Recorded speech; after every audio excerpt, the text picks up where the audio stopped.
بسم اللہ الرحمن الرحیم۔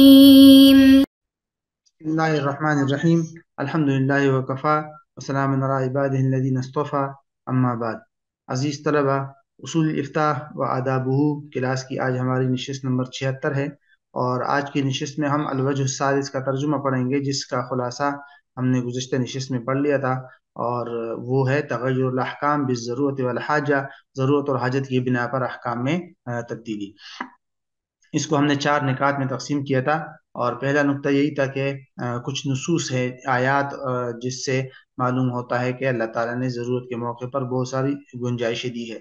حضرت فرماتے ہیں ان سبب الثالث لتغیر بعض الاحکام و ضرور الحاجہ، کہتے ہیں بعض احکام شدید کی تبدیلی کا تیسرا سبب جو ہے وہ ضرورت اور حاجت ہے، اور شریعت میں اس سبب کو معتبر ماننے کے دلائل اور مآخذ جو ہے وہ یہ آیات ہے۔ تو ان آیات، یہ ساری وہ آیات ہیں، انما حرم علیکم المیتۃ، اس طرح سورہ مائدہ کی آیت ہے، سورہ انعام کی آیت ہے، پھر سورہ نحل کی آیات ہے، ان سب میں یہی بات معلوم ہو رہی ہے کہ ضرورت کے موقع پر مردار، خنزیر وغیرہ کی اجازت ہے بقدر ضرورت، اور اس طرح وما جعل علیکم فی الدین من حرج وغیرہ، اس طرح کی آیات۔ تو حضرت فرماتے ہیں کہ علی اساس هذه الآیات اعتبرت الشریعت، فرماتے ہیں کہ انہی آیات کی بنیاد پر شریعت نے بہت سی فقہی احکام میں ضرورت اور حاجت کا اعتبار کیا ہے، یہاں تک کہ اسی بنا پر بعض قطعی حرام شدہ چیزوں کو بھی بقدر ضرورت استعمال کرنے کی شریعت نے اجازت دی ہے اور رخصت دی ہے۔ لیکن فقہا نے اپنی کتابوں میں جو ضرورت اور حاجت کے جو مراتب ذکر کیے ہیں ان کا سمجھنا ضروری ہے۔ علامہ حموی رحمہ اللہ نے علامہ ابن حمام کے حوالے سے 5 مراتب ذکر کیے ہیں، وہ یہ ہے: ضرورت، حاجت، منفعت، زینت اور فضول۔ اب یہاں سے ان کی تعریف وغیرہ بیان کی گئی ہے۔ تو ضرورت کس کو کہتے ہیں؟ کسی شخص کا اس حد تک پہنچ جانا کہ اگر وہ ممنوع چیز کا استعمال نہیں کرے گا تو ہلاک ہو جائے گا یا ہلاکت کے قریب پہنچ جائے گا، یہ ضرورت حرام کے استعمال کو بھی جائز کر دیتی ہے۔ اور حاجت کہتے ہیں کہ اس کی مثال ایسے جیسے بھوکا انسان ہے، اس کو کوئی چیز نہ ملے کھانے کے لیے تو وہ مرے گا نہیں، لیکن اسے سخت تکلیف اور مشقت کا سامنا کرنا پڑے گا۔ یہ حاجت حرام کو تو مباح نہیں کرتی، مگر اس سے روزے میں افطار کرنا جائز ہو جاتا ہے۔ پھر منفعت جو ہے وہ کیا ہے؟ کہتے ہیں منفعت اس کی مثال ایسے جیسے کوئی شخص گندم کی روٹی، بکرے کا گوشت اور تیل میں پکے ہوئے سالن وغیرہ کی خواہش کرے۔ زینت کیا ہے؟ اس کی مثال ایسے جیسے کسی کو میٹھی اور مزیدار چیزوں کی خواہش ہو، اور فضول ایسی ہے حرام اور مشتبہ چیزوں کے کھانے میں توسع کرنا۔ وہ حاصل ہو، فرماتے ہیں اس کا حاصل اور خلاصہ یہ ہے کہ زینت کے جو منفعت اور فضول کا جو مرتبہ ہے وہ تغیر احکام میں مؤثر نہیں ہے، البتہ جو تغیر احکام میں مؤثر ضرورت اور حاجت ہے، ان دونوں مرتبے کو ہم تھوڑی تفصیل کے ساتھ فرماتے ہیں کہ ذکر کریں گے۔ الاول الضرورہ، پہلی قسم جو ہے وہ ضرورت ہے۔ ضرورت کی تعریف امام ابوبکر جساس نے مخمصہ پر کلام کرتے ہوئے ان الفاظ میں کی ہے کہ ضرورت یہ ہے کہ نہ کھانے کی وجہ سے جان چلی جانے کا خوف ہو یا انسان کے اعضاء میں سے کسی عضو کے ضائع ہو جانے کا خوف ہو۔ اب فرماتا ہے کہ یہ تعریف اگرچہ حرام چیزوں کو ضرورت کی بنا پر کھانے کے ساتھ ہی خاص ہے، یعنی اس تعریف کو خاص کیے گئے کھانے وغیرہ سے متعلق، لیکن یہ ہر شہری طور پر ممنوع چیز کو استعمال کرنے کے لیے یہ شامل ہے، بشرط یہ کہ وہاں پر نفس پر یا اپنے کسی عضو پر جو ہے وہ عضو کے چلے جانے کا خوف ہو، جیسے کہ اب وہ دیگر ضروریات کیا ہو سکتی ہے کھانے کے علاوہ، جیسے کہ جھوٹ کا ارتکاب یا دیگر ممنوعات کا ارتکاب حالت اکراہ ملجی، یعنی سخت اکراہ کے اندر۔ اب یہاں سے شرائط اس کی ضرورت ہے، فرماتے ہیں کہ ضرورت کا تحقق جو ہے تب ہوگا جب یہ ضرورت کے تحقق کے لیے ان امور کا پائے جانا ضروری ہے۔ الاول، پہلا، جان چلی جانے یا اس کی ہلاکت کا اندیشہ پیدا ہو جائے، ضرورت عملی طور پر موجود ہو، یہ نہ ہو کہ صرف آئندہ پائے جانے کے احتمال ہو، مطلب یہ کہ تجربات کی روشنی میں اس کا غالب گمان ہو جائے کہ یہاں ہلاکت یا اس کے تلف ہو جانے کا خوف پیدا ہو چکا ہے، ورنہ اس بات کا صرف وہم کافی نہیں ہے۔ تیسری شرط کہ ضرر کو اپنے آپ سے دور کرنے کے لیے جائز طریقوں میں سے کوئی بھی ذریعہ ممکن نہ ہو، اور اس مصیبت میں پھنسے ہوئے شخص کا غالب گمان یہ ہو کہ بعض محرمات کا ارتکاب کر کے ضرر سے دور ہو جانے کی توقع ہے۔ اور چوتھی شرط، کسی حرام کے ارتکاب کے نتیجے میں کوئی دوسرا اتنا بڑا ضرر لازم نہ آتا ہو جتنے بڑا ضرر سے بچنے کے لیے اس کا ارتکاب کیا، جیسے اکراہ ملجی میں کسی شخص کا دوسرے شخص کو قتل کرنا جائز نہیں ہے۔ جب اب آگے فرماتے ہیں وعند تحقق مثل هذه الضرورہ، اس طرح کی ضرورت جب متحقق ہو جائے تو پھر فرماتے ہیں کہ جب اس طرح کی ضرورت متحقق ہو جائے تو مبتلا بھی شخص کے لیے اس بات کی رخصت ہو جاتی ہے کہ وہ بعض منصوص حرام شدہ چیزوں کا ارتکاب ضرورت کو دور کرنے کے بقدر کر لے، جیسے وہ بھوکا شخص جو حالت اضطرار میں اسے اپنی جان کی ہلاکت کا ڈر ہے تو اس کے لیے اتنا مردار یا خنزیر کھانا جس سے ہلاکت دور ہو جائے تو یہ مباح ہے۔ اور علامہ کے فرماتے ہیں کہ علامہ عطاسی رحمہ اللہ نے یہاں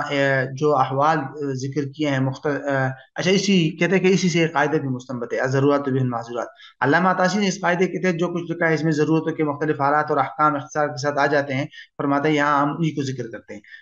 انہی کی عبارت یوں ہے کہ فرماتے ہیں کہ رخصت کی پھر 3 قسمیں ہیں۔ ایک قسم وہ ہے جو مباح ہے، جو وہ قسم جو بھوک یا حلق میں کوئی چیز پھنس جانے یا پیاس یا اکراہ تام جو قتل یا عضو کو کاٹنے کی صورت میں ہو، یہ کام سارے مباح ہے، جیسے مردار کا کھانا، خون خنزیر کے گوشت کا استعمال، شراب کا پی لینا، اور اس کی دلیل وہی ہے الا مسرت ملے، قرآن مجید کی آیت، یعنی سخت بھوک میں تمہیں اس چیز کی کھانے پر مجبور کر دے، اس میں استثناء حرام قرار دینے سے ہے۔ تو استثناء جب حرام قرار دینے سے ہے تو اس کا مطلب یہ ہے کہ یہ چیزیں مباح ہے۔ بہرحال یہ ہے وہ پہلی قسم۔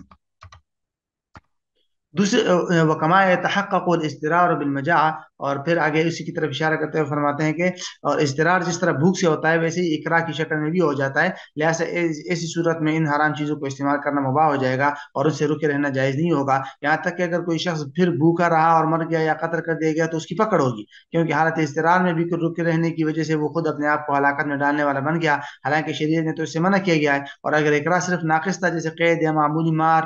پیٹ جس سے اس کی طرف پھر ان ممنوعات کا ارتکاب ایسی صورت میں جائز نہیں ہے۔ ونوعا، یہاں سے دوسری قسم رخصتوں کی دوسری قسم کیا ہے؟ فرماتے ہیں کہ رخصتوں کی دوسری قسم ان محرمات کی ہے جن کی حرمت کسی حال میں ساقط نہیں ہوتی لیکن ان کے ارتکاب کی رخصت دی جاتی ہے، جیسے اقراء تام کی صورت میں کسی مسلمان کا مال طرف کرنا، کسی کے آبرو پر تہمت لگانا، یا دلی طور پر ایمان کے ہوتے ہوئے صرف زبانی طور پر کلمہ کفر کہہ دینا۔ یہ سب کام اپنی ذات میں تو حرام ہے لیکن اس کے ساتھ رخصت بھی ہو جاتی ہے، لہذا رخصت کا اثر اس فعل کے حکم کی تبدیلی میں ظاہر ہوگا جو اللہ تعالیٰ کی طرف سے مواخذہ اور عذاب ہے، اس کا اثر وصف کی تبدیلی میں ظاہر نہیں ہوگا جو حرمت ہے۔ اور حالت اضطرار میں بھی اس قسم کے کاموں سے باز رہنا ہی افضل ہے، یہاں تک کہ اگر ان کاموں سے باز رہا اور قتل ہو گیا تو اسے اجر ملے گا۔ ونوع، تیسری قسم یہاں سے ممنوعات کی تیسری قسم فرماتے ہیں، تیسری قسم لا یباح ولا رخص، جو کسی صورت میں مباح نہیں ہوتی، نہ ان میں رخصت ملتی ہے، نہ اقراء تام کی صورت میں، نہ اس کے بغیر، جیسے ناحق طور پر کسی مسلمان کو قتل کر دینا یا اس کو کوئی عضو کاٹ دینا یا زنا یا والدین کو مارنا۔ اب یہاں سے فرماتے ہیں وَإِذَا عَرَفْتَ هَذَا، جب آپ نے یہ جان لیا تو یہ جو قاعدہ ہے نا ضرورت تبیح المعذورات، اس آخری قسم کو شامل نہیں ہے کیونکہ یہ قسم کسی حالت میں مباح نہیں ہے، لہذا یہ قاعدہ محرمات کی پہلی قسم کو تو شامل ہے کہ اس کی وہ مباح کر دیتا ہے، دوسری قسم کو یوں شامل ہے کہ اس کی حرمت تو باقی رہتی ہے لیکن اس کے ارتکاب کی صورت میں گناہ نہ ہونے کی وجہ سے رخصت مل جاتی ہے، جیسے طبیب کا مریض یا زخمی کے جسم کے اس حصے کو دیکھنا جس کو کھولنا شرعاً جائز نہیں ہے، تو یہ اجازت اور رخصت صرف گناہ نہ ہونے کی حد تک ہے، نہ کہ یہ کہ حرمت ہی ختم ہو جاتی ہے۔ اور اسی طرح سخت بھوک میں کسی دوسرے شخص کا مال کھانے پر مجبور ہو جانا تو یہ بھی مال غیر کی حرمت ساقط نہیں کرتا جس سے کیا آگے آ رہا ہے، بلکہ صرف گناہ ختم ہو جاتا ہے، اور شخص پر مال کے مالک کو ضمان دینا یا اس سے معافی کرانا یہ بہر صورت واجب اور ضروری ہے۔ اب آتے ہیں ہم حاجت کی طرف، تو فرماتے ہیں کہ ثانیاً الحاج، اما الحاجہ، حاجت کی تعریف یہ کہ ایسے داعی ہے، تقاضا ہے کہ اگر اس کو پورا نہ کیا جائے تو اس پر تنگی، حرج، تکلیف اور مشکل مرتب ہو، اگرچہ یہ حرج انسان کی جان یا مال کے ضائع ہونے تک نہیں پہنچتی۔ اور آگے پھر حاجت کی 2 قسمیں بیان کی ہے، فرماتے ہیں ثم الحاجت اور قسمین، حاجت کی پھر 2 قسمیں ہیں کہ حاجت عامہ اور ایک حاجت خاصہ۔ حاجت عامہ وہ ہے جس کی تمام لوگ ہو یا اکثر لوگوں کو حاجت ہو، حاجت خاصہ وہ جس کو لوگ کے گروہ کی ضرورت ہو، جیسے کہ ایک متعین شہر یا ایک خاص جو ہے پیشہ والے کو اس کی حاجت ہو یا ایک فرد کو یا کچھ محدود افراد کو اس کی حاجت ہو۔ وقد قرر الفقهاء ان الحاجہ، اور فقہا نے فرماتا ہے کہ یہ بات لکھا ہے کہ حاجت عام ہو یا خاص ہو، بسا اوقات وہ احکام کی تبدیلی میں، آسانی کے حصول میں ویسے ہی مؤثر ہے جیسے ضرورت مؤثر ہوتی ہے۔ اور فرماتے ہیں کہ ولکن الذی یظہر لی، حضرت فرماتا ہے کہ لیکن میرے لیے یہ ظاہر ہے کہ بظاہر جو میری رائے وہ یہ کہ حاجت جو ہے وہ احکام کے اندر مؤثر ہے یا تغیر میں مؤثر ہے صرف 2 حالتوں کے اندر، الحالت الاولی۔ اب ان دونوں حالتوں کو اور ان کی مثالوں کو دیکھیے، فرماتے ہیں پہلی حالت یہ کہ خود نصوص قرآن و سنت نے اس حاجت کو معتبر ماننے کی تشریح کی ہو۔ اس کی ایک مثال تو بے سلم کی ہے کہ بے سلم کا جواز ہے کہ اب بے سلم میں تو معدوم چیز کی بے کا نام ہے جو جائز نہیں ہے، لیکن سلم کو لوگوں کی حاجت پوری کرنے کے جائز قرار دے گیا، اور قرآن و سنت نے خود سلم کے جائز ہونے کی تشریح کی ہے۔ اور اسی طرح دوسری مثال حالت جنگ اور بیماری میں مردوں کے لیے ریشم پہننے کو مباح قرار دیا گیا، اور خود حدیث نے بھی اس کی تصریح کی ہے۔ اور اس کے ساتھ آپ اس صورتوں کو بھی ملحق کر سکتے ہیں جو فقہاء نے احکام کے اندر جس کی وضاحت کی ہے، مثال کے طور پر بعض عذر کی بنا پر اجارے کا فسخ کرنا یا حاجت کی بنا پر اجارے کو باقی رکھنا۔ علامہ تاشی نے المشقت تجب التیسیر کے قاعدے کے تحت اس کی بہت ساری مثالیں دی ہے۔ الحالت الثانیہ، دوسری حالت کیا ہے کہ دوسری حالت یہ کہ اصل حکم جہاں محتمل ہو کہ قرآن سنت میں اس کی تصریح نہیں آئی ہو یا مجتہد فی حکم ہو، تو اس حالت میں بھی حاجت کے مواقع پر اباحت اور جواز کو ترجیح دی جائے گی۔ اور اس کی مثال جیسے عورت کا اپنے چہرے کو کھولنا ہے، اصل کے اعتبار سے تو یہ ناجائز ہے، لیکن یہ اصل حکم ایسی نصوص پر مبنی ہے جس میں دیگر مطالب کا بھی احتمال موجود ہے۔ تو ولذالک اصبحت المسئلہ مجتہدا فی، یہی وجہ ہے کہ یہ مسئلہ جو ہے وہ ایک اجتہادی مسئلہ بن گیا ہے، اور بعض فقہاء نے اس کی اجازت دی ہے۔ اب اگرچہ اس کو جائز قرار دینا حقیقت واقع سے کے اعتبار سے مرجوح ہے، لیکن جو حاجت کے مواقع ہیں وہاں ترجیح دی جائے گی کہ جواز کو ترجیح دی گئی۔ اسی فقہاء حنفی نے گواہی کے وقت عورت کو چہرے کھولنے کی اجازت دی ہے، اور جب حج کی ادائیگی میں اتنا شدید رش ہو کہ عورت چہرہ ڈھانپ کر راستے میں چلنے پر قدرت نہ رکھتی ہو تو وہاں پر بھی کہتے ہیں کہ اس کی گنجائش دی ہے۔ ہاں البتہ وہ مسائل منصوصہ قطعیہ جو محل اجتہاد ہی نہیں ہے وہاں حاجت بالکل مؤثر نہیں ہے، ہاں ضرورت کے مرتبہ تک پہنچ جائے تو پھر بات الگ ہے۔ اب آتے ہیں آخری بات کی طرف، قاعدہ۔ حضرت فرماتے ہیں کہ فقہاء نے یہ قاعدہ ذکر کیا ہے کہ ان الحاجہ من تنزل منزل ضرور عامۃ کانت او خاصۃ، اور اس قاعدے کا یہ الفاظ، اس قاعدے کے الفاظ تو بہت ہی زیادہ عام ہیں، یہاں تک کہ بعض لوگوں کو یہ شبہ ہو گیا کہ حاجت بعض محرمات قطعیہ کو حلال کرنے میں مؤثر ہے، جیسے مردار یا خنزیر کو حالت اضطرار میں کھانا، لیکن فقہاء نے اس قاعدے کے تحت جو مثالیں ذکر کی ہے اس سے ظاہر ہوتا ہے کہ اس قاعدے سے ان کی مراد نہیں ہے، ورنہ تو یہ کہہ کر کہ یہاں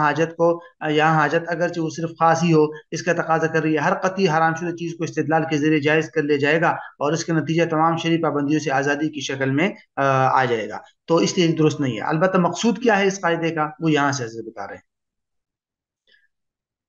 اب مقصود بتا رہے ہیں کہ لیکن المقصود من هذا القاعدہ، اس قاعدے سے فقہاء کا مقصد کیا ہے، یعنی بنیادی طور پر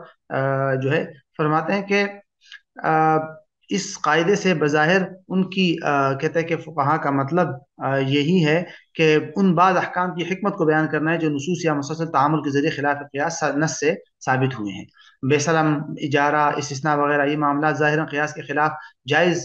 قرار دیے گئے ہیں کیونکہ یہ بے معدوم پر مشتمل ہے، اور شریعت نے بے معدوم کے عمومی حکم سے نقود کو لوگوں کی حاجت کی وجہ سے مستثنیٰ کر لیا۔ اس سے پتہ چلتا ہے کہ شریعت نے اپنے احکام میں لوگوں کی حاجت کی رعایت کی ہے اور بہت سے معاملات کو لوگوں کی حاجت کی پورا کرنے کے لیے مباح قرار دیا۔ جو بات ہم نے ذکر کی وہ ان مثالوں سے بخوبی واضح ہو جاتی ہے جنہیں فقہاء کرام نے اس قاعدے کے تحت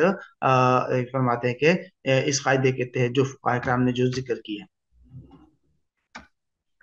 فَإِنَّهُمْ لَمْ يُرِدُوهَا فِيهَا حُكْمًا إِلَّا، کہ کیونکہ فقہاء نے اس قاعدے کے تحت کوئی بھی ایسا حکم ذکر نہیں کیا، صرف وہی احکام ذکر کیے جو قرآن و سنت کے تعامل سے ثابت ہے۔ اس سے بات معلوم ہو گئی کہ کچھ احکام میں حاجت کو ضرورت کا قائم مقام الگ سے رکھا گیا ہے، لیکن اس کے دلیل شرعی کا ہونا ضروری ہے۔ مثال کے طور پر کوئی نص اس بارے میں آئی ہو یا عرف ہو یا تعامل ہو، اس قاعدے سے مراد نہیں ہے کہ حاجت کے ذریعے ایسا حکم ثابت ہوگا جو نص قطعی کے معارض ہو۔ اور فرماتے ہیں کہ حضرت فرماتے ہیں کہ بظاہر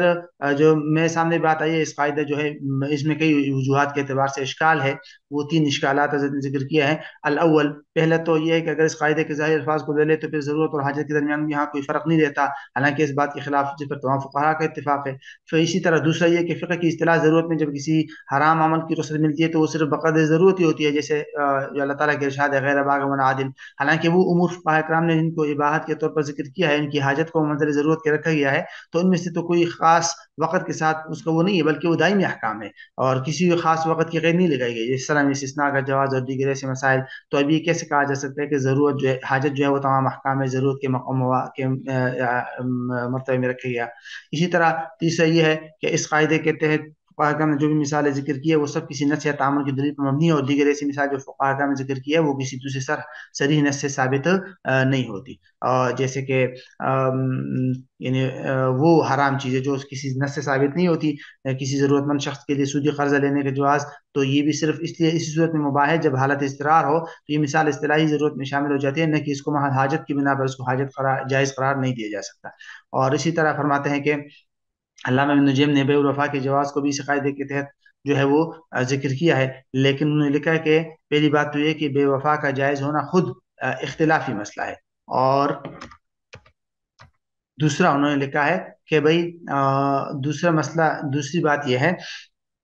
کہ دوسری بات یہ کہ جن ذات نے بے الوفا کو جائز کہا ہے، انہوں نے اس بنیاد پر جائز کہا ہے کہ شرط متعارف جو ہے وہ عقد کو فاسد نہیں کرتی۔ تو بہرحال اسی وجہ سے شیخ احمد الزرقان نے اس قاعدے کے تحت جو ہے یہ بڑا اہم نقطہ لکھا ہے، اور انہوں نے لکھا ہے کہ بھئی ظاہر یہ ہے کہ جو چیز حاجت کی وجہ سے جائز ہوگی وہ صرف اس صورت میں جائز ہوتی ہے جب کوئی نص اس کی جواز کو بیان کرنے کے لیے آئی ہو، یا کوئی تعامل اس کو جائز کرنے والا ہو، یا نص اور تعامل دونوں کے بارے میں کوئی نہ ہو، لیکن کوئی نص بھی خاص طور پر اس سے روکنے کے لیے وارد نہ ہوئی ہو، اور شریعت میں اس کی کوئی نظیر ہو، ایسا مسئلہ ہو جس سے اس کا الحاق کرنا ہے، اس کی نظیر میں کوئی نص وارد ہوئی، اس کو اس کے ساتھ ملحق قرار دینا بھی ممکن ہو، یعنی قیاس کیا جا سکتا ہو۔ تو ہذا والحق، اور حضرت فرماتے ہیں کہ یہ تو اس کا خلاصہ تھا، لیکن حاجت کی بنا پر تبدیل احکام کی تفصیلات تو آپ نے، لیکن حق بات یہ ہے کہ حاجت کے وہ تمام محالات جو بعض احکام کی تبدیلی میں مؤثر ہوتے ہیں، ان سب کو جامع معنی ضابطوں کے ذریعے بیان کرنا بہت مشکل معاملہ ہے۔ اس سلسلے میں تمام تر دار و مدار فقہی ملکہ اور ایسے ذوق پر ہیں جو صرف کتابوں کی مراجعات اور مطالعہ سے حاصل نہیں ہو سکتا۔ اس کے لیے ضرورت پیش آتی ہے کہ کسی ایسے ماہر فقی کی طویل صحبت اختیار کی جائے جنہیں ایک طرف تو فقہ میں مہارت حاصل ہو، دوسری طرف لوگوں کے حالات سے آگاہی ہو۔ اسی لیے علامہ شامی رحمہ اللہ نے لکھا ہے کہ لو ان الرجل حفظ جميع كتب اصحابنا لابد ان يتلمذ الفتوى حتى يهتدي اليه، کہ اگر تمام ہمارے اصحاب کے تمام کتب یاد بھی کر لے تب بھی اس کو شاگرد فتوے کے لیے شاگردگی اختیار کرنا ضروری ہے۔